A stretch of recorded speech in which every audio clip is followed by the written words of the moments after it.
آج اس ویڈیو میں ناظرین دیکھیں گے کہ ہم کوئی بھی جائز حاجت کو کس طرح پورا کر سکتے ہیں اس سورہ کی نسبت سے.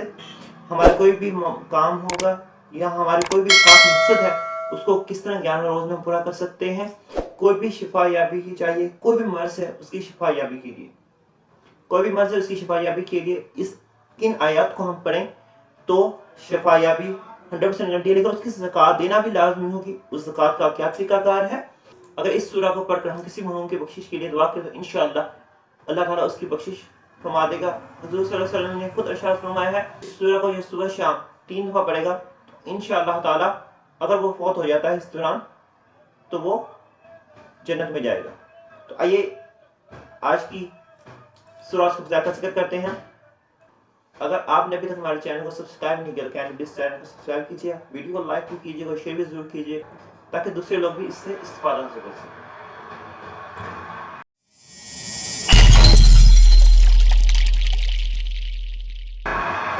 پتہ نہیں کیسے پرکھتا ہے میرا خدا مجھے، پتہ نہیں کیسے پرکھتا ہے میرا خدا مجھے، امتحان بھی مشکل لیتا ہے اور ہارنے بھی نہیں دیتا. اعوذ باللہ من الشیطان الرجیم، بسم اللہ الرحمن الرحیم. یوٹیوب کے لرن سمتھنگ چینل کے ساتھ میں ہوں مفہیم. میرے تمام دیکھنے اور سننے والے ناظرین کو میرا اور میری ٹیم کی طرف سے السلام علیکم ورحمۃ اللہ وبرکاتہ. آج اس سورہ کا ہم ذکر کریں گے. وہ قرآن مجید کے 28ویں پارے میں 59 نمبر موجود ہے سورہ حشر. سورہ حشر قرآن پاک کی وہ سورت ہے جس میں اللہ تعالیٰ کے نام کثرت سے بیان ہوئے ہیں. یہ سورت اپنے فضائل کے لحاظ سے بڑی باعظمت ہے کیونکہ حاجت روائی کے لیے اس کے اثرات بہت تکثیر ہیں.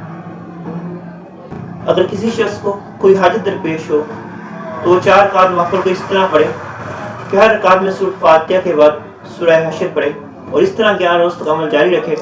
انشاءاللہ اس کی جائز حاجت اللہ کی رحمت سے پوری ہوگی. اس سورہ کو روزانہ ایک بار پڑھ لینے کا معمول بنانے سے آپ سے صاحب و گناہ معاف ہو جاتے ہیں.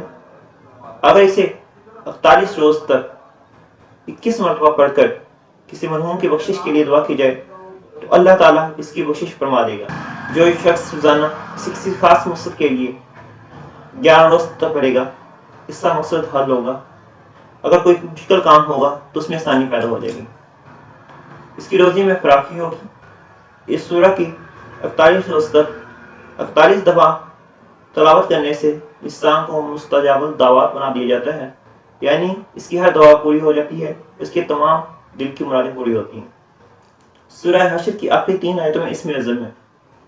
اسم اعظم ہے جن میں مرض کی شفا اور ضرورت کو پورا ہونے کے اثرات بہت تیز ہیں. جس مرض کے لیے پڑھی جائے گی خدا کے فضل سے شفا یابی حاصل ہوگی. مگر ان مبارک آیتوں کی زکوٰۃ دینا لازمی ہے ورنہ عمل ناتمام رہ جائے گا. زکوٰۃ کی ترکیب یہ ہے: اعتکاف کی نیت کر کے 11 روزے رکھیں اور روزے کے دوران ہر روز ان مبارک آیتوں کی تلاوت کریں. 12ویں دن اعتکاف سے نکل کر غسل کریں اور 21 آدمی کو کھانا کھلائیں. زکوٰۃ پوری ہو جائے گی آپ کی. اب جس حاجت کے لیے بھی 3000 مرتبہ پڑھی جائے گی انشاءاللہ مراد ضرور پوری ہوگی آپ کی.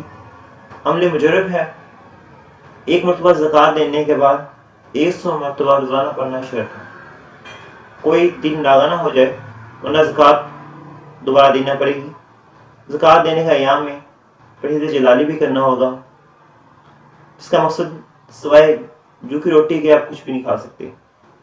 کنز الایمان میں جلد 1 سواد 147 میں حضرت ابو عمار رضی اللہ عنہ سے روایت ہے کہ حضور اکرم صلی اللہ علیہ وآلہ وسلم نے فرمایا ہے کہ جو شخص رات یا دن میں سورہ حشر کی آخری آیات پڑھے گا اس دن یا رات میں اگر اس کا وصال ہو جائے تو وہ یقیناً سورہ حشر کی بدولت جنت میں داخل کیا جائے گا. اللہ تعالیٰ آپ سب کو اور ہم کو عمل کرنے کی توفیق عطا فرمائے اور ہمارے تمام دلی جائز مرادوں کو پورا فرمائے. اپنی دعا میں ہمیں یاد رکھیے گا. السلام علیکم ورحمۃ اللہ وبرکاتہ.